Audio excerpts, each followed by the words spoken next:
বাংলাদেশ আজাদ পার্টির দফা সমূহ 17টা পড়ছিলাম। চমৎকার লেখনী। মানে একটা রাষ্ট্রকে পরিচালনা করার জন্য যা যা প্রয়োজন, আমার মনে হয় এখানে ছাত্রদের কথা আমি দেখেছি, নারীদের কথা দেখেছি, যুবকদের কথা দেখেছি, অতীতের যে সকল অন্যায় হয়েছে, অত্যাচার হয়েছে, অবিচার হয়েছে, গণহত্যা হয়েছে, তার বিচারের দাবি দেখেছি। জুলাইকে কিভাবে করে ধারণ করা যায়, কিভাবে নদী খাল বিল পুনরুদ্ধার করা সম্ভব, বিচার বিভাগ, সবকিছু কভার হয়ে গেছে এই 17টা পয়েন্টের মধ্যে। আমি সর্বপ্রথম বাংলাদেশ আজাদ পার্টির যারা এই 17 দফা সমূহ ধারণ করেছেন এবং লিখেছেন তাদেরকে আন্তরিকভাবে ধন্যবাদ। এরপর আমি যেটা বলবো সেটা হচ্ছে নীতি ও আদর্শের মধ্যে 4টা পয়েন্ট আছে, অত্যন্ত স্পষ্ট ভাষায় 4টা পয়েন্ট বাংলাদেশ আজাদ পার্টি লিখে দিয়েছে। আমি দ্বিতীয় পয়েন্টের দিকে একটু দৃষ্টি দিতে চাই। নীতি ও আদর্শের দ্বিতীয় পয়েন্টে বলা হয়েছে ভারতীয় আধিপত্যবাদ নির্মূল, ফ্যাসিবাদী ও স্বৈরাচারী শাসন ব্যবস্থার চিরতরে অবসান। এই পয়েন্টটা বললাম কারণ হচ্ছে অনেকের মনে একটা প্রশ্ন আসতে পারে, ভারতীয় আধিপত্যবাদ এটা একটা বিষয়, ভারত আমাদের উপর আগ্রাসী ভূমিকা রাখে, আধিপত্যবাদ সেই 71-এর পর থেকেই করে আসছে।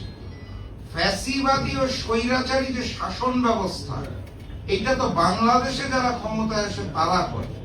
দুইটা বোধহয় আলাদা পয়েন্ট করলেও হতো নাকি, কিন্তু তারা অত্যন্ত বুদ্ধিমান এবং অত্যন্ত ভালো মতো গবেষণা করে লিখেছে দেখেই দ্বিতীয় পয়েন্টটা স্পষ্ট করে বলেছে ভারতীয় আধিপত্যবাদ নির্মূল, ফ্যাসিবাদী ও স্বৈরাচারী শাসন ব্যবস্থার চিরতরে অবসান। কেন কানেক্টিং, এই জায়গাটা বুঝতে হবে। কানেক্টিং কারণ হচ্ছে এখানে যারা ফ্যাসিবাদী এবং স্বৈরাচারী শাসন ব্যবস্থাটা সৃষ্টি করে বাংলাদেশে ক্ষমতায় আসার পরে, তারা মূলত ভারতের একটা পুতুল সরকার হিসেবে দায়িত্ব করে। এই কারণে ওই ভারতীয় আধিপত্যবাদ এবং বাংলাদেশের ফ্যাসিবাদ অথবা স্বৈরতন্ত্র একই সুতোর মধ্যে গাঁথা। যেই কথাটা আমি অতীতে অসংখ্যবার বলেছি যে জুলাই গণ অভ্যুত্থানে আমাদের যে লড়াইটা, এই লড়াইটা শুধুমাত্র ফ্যাসিস্ট শেখ হাসিনা অথবা আওয়ামী লীগের বিরুদ্ধে ছিল না, লড়াইটা ছিল মূলত ভারতীয় আধিপত্যবাদের বিরুদ্ধে। এবং যেই কারণে 36শে জুলাই ফ্যাসিস্ট শেখ হাসিনাকে পালাতে হয়েছে কোথায়? ওই ভারতেই পালাতে হয়েছে, অন্য কোনো জায়গা কিন্তু তার জন্য এই দুনিয়াতে নাই। এবং আমরা অলরেডি খবর পেয়ে গেছি উনি অত্যন্ত গর্বের সাথে নাকি ঘোষণা করেছেন শেষ নিঃশ্বাস ত্যাগ করতে হলো ভারতের মাটিতে, উনি শেষ নিঃশ্বাস ত্যাগ করতেন। কতখানি ভালোবাসা ওনার মনে ভারতের। এই কারণে দ্বিতীয় পয়েন্টটা গুরুত্বপূর্ণ। এখন চলে আসেন বাংলাদেশ আজাদ পার্টি। বাংলায় যখন লেখা, এখানে লেখা আছে আপনারা খেয়াল করবেন সংক্ষেপে বিএপি। ইংলিশে যখন দেখবেন বাংলাদেশ আজাদ পার্টি ভেঙে ভেঙে বললে বিএনপির মতো বলতে হবে বিএপি। একসাথে বলে দেখেন, মজা লাগবে। বাপ,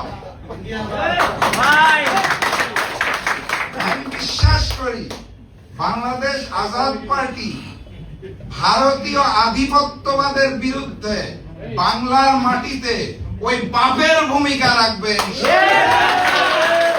বাংলার মাটিতে আমরা ভারতীয় আধিপত্যবাদকে চাই না। এই বাংলার মাটিতে ভারতের সামনে মাথা নত করা কোন রাষ্ট্রীয় সরকার ব্যবস্থাকেও আমরা চাই না। সেইটার জন্য যে বাপের দরকার ছিল, আমার ধারণা বাপের জন্ম হয়েছে, সেই বাপের সাথে আমরা সকল দেশপ্রেমিক রাজনৈতিক দল, জুলাই যোদ্ধা, শহীদ পরিবারের সদস্যরা একাত্মতা ঘোষণা করে একসাথে রাজপথে নামব। বন্ধুগণ, স্লোগানটা খেয়াল করবেন, জান দিব জুলাই দেব না। এই একটা লাইনের মধ্যে সব কথা বলা আছে। আমার প্রাণ প্রিয় ব্যারিস্টার শাহরিয়ার ভাই বলে গেছেন, স্পষ্ট করে বলে গেছেন, জুলাই যদি না থাকে তাহলে কিছুই নেই। জুলাই নাই মানে এই সংসদ নাই, জুলাই নাই মানে আমরাও নাই। অতএব এই জুলাইকে ধারণ করার জন্য আমাদের যা যা করণীয় সেই কাজগুলো একত্রিত হয়ে করতে হবে। এখন সেটা একত্রিত হয়ে করতে গেলে সর্বপ্রথম কাজ ছিল হচ্ছে এই জুলাইয়ের জন্য যে গণভোটটা হলো, সেই গণভোটটায় যে 70% মানুষ হ্যাঁ ভোট দিল, সেই 70% মানুষকে শ্রদ্ধা জানিয়ে, সম্মান জানিয়ে যারা সংসদে গেলেন তাদের শপথ গ্রহণের দিন দুটো শপথ নেওয়ার কথা ছিল, আপনারা জানেন। সংবিধান সংস্কার পরিষদের শপথ গ্রহণ না করে বিএনপি স্পষ্ট ভাষায় জানিয়ে দিল আমরা সংস্কারের বিরুদ্ধে, আমরা বাংলাদেশের 70% মানুষের বিরুদ্ধে, এবং আমরা ওই পূর্ববর্তী ভারতের সামনে মাথা নত করেছি। এটাই বাস্তবতা। এখন সমস্যা হচ্ছে এই বিএনপি সরকারের মানুষজনকে নিয়ে বেশি কথা বললে, কড়া কথা বললে আবার কালকে আমার বাসায় হামলা করবে। গত 22 দিনে 5 জন মানুষকে বাসা থেকে তুলে নিয়ে যাওয়া হয়েছে। কেন? তারা সোশ্যাল মিডিয়াতে সরকার বিরোধী কথা বলেছে। বাক স্বাধীনতা, আমার বাসায় মব সৃষ্টি করা হচ্ছে, আমার পঞ্চগড় জেলা কার্যালয় ভেঙে চুরমার করে দিয়েছে ছাত্রদল যুবদল। এটার নাম হচ্ছে নতুন যে গণতন্ত্র সৃষ্টি করার কথা বলছিল, যেই গণতন্ত্রটা সৃষ্টি হয় নাই, সেই গণতন্ত্র অর্থাৎ তারেকতন্ত্রের মবতন্ত্র।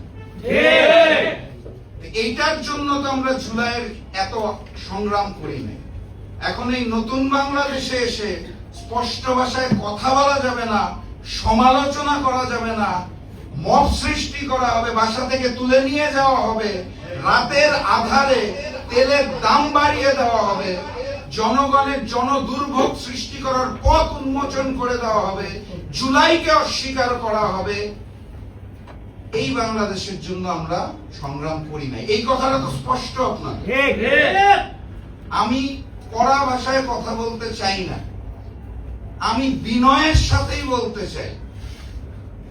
শহীদ প্রেসিডেন্ট জিয়াউর রহমান এবং আপসহীন দেশনেত্রী বেগম খালেদা জিয়ার সুপুত্র, এবার ভাষা ঠিক আছে তো?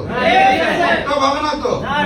আচ্ছা, তাহলে শহীদ প্রেসিডেন্ট জিয়াউর রহমান এবং আপসহীন দেশনেত্রী বেগম খালেদা জিয়ার সুপুত্র, আপনাকে অনুরোধ জানাতে চাই, আপনার মরহুম পিতা এবং মরহুম মাতা যারা ভারতীয় আধিপত্যবাদের বিরুদ্ধে সোচ্চার ছিলেন, মাথা উঁচু করে দাঁড়িয়েছিলেন, তাদের থেকে শিক্ষা নিয়ে আপনি তো সুযোগ্য পুত্র, আল্লাহর ওয়াস্তে বাংলার মাটি থেকে ভারতীয় আধিপত্যবাদকে দূর করুন। আল্লাহর ওয়াস্তে এই জুলাইকে ধারণ করুন, না হলে নতুন যেই গণঅভ্যুত্থান আসছে আপনি বাংকারের ভিতরে ঢুকিয়ে সুড়ঙ্গ দিয়ে দিল্লিতে পালাতে পারবেন।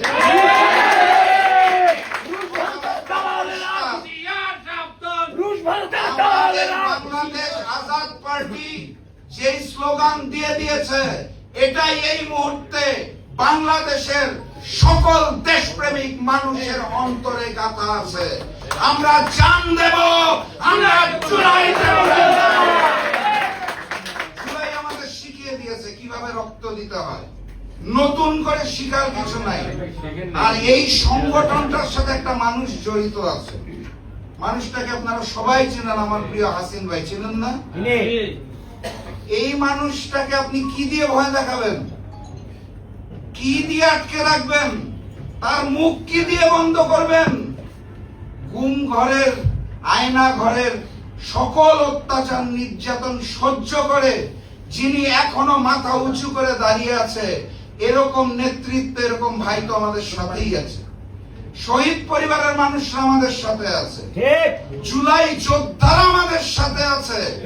ফ্যাসিস্ট শেখ হাসিনা আর ওই ভারতীয় আধিপত্যবাদের সামনে অতীতে মাথা নত করি নাই, আগামীতে ওই ভারতীয় আধিপত্যবাদ এবং তারেকতন্ত্রের সামনেও মাথা নত করবো না ইনশাআল্লাহ। মাননীয় প্রধানমন্ত্রী তারেকতন্ত্র, ভাষা ঠিক আছে তো? তাহলে সবাই প্রস্তুত যুদ্ধের জন্য? আমরা একসাথে রাজপথে নামবো, কথা দিয়ে যাচ্ছি। আমার দলটা ছোট, লোকবল কম, কিন্তু রক্ত দেওয়ার জন্য প্রস্তুত আছি। প্রথম কাতারেই বাংলাদেশ আজাদ পার্টির সাথে থাকবো ইনশাআল্লাহ। ঘরটাকে একটু গরম করে দেন না?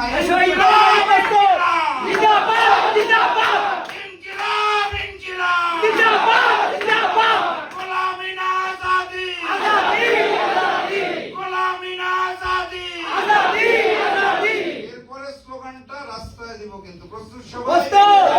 হবে বিজয়, বিজয়ের পথে যাত্রা শুরু, জীবন অথবা মৃত্যু। আসসালামু আলাইকুম।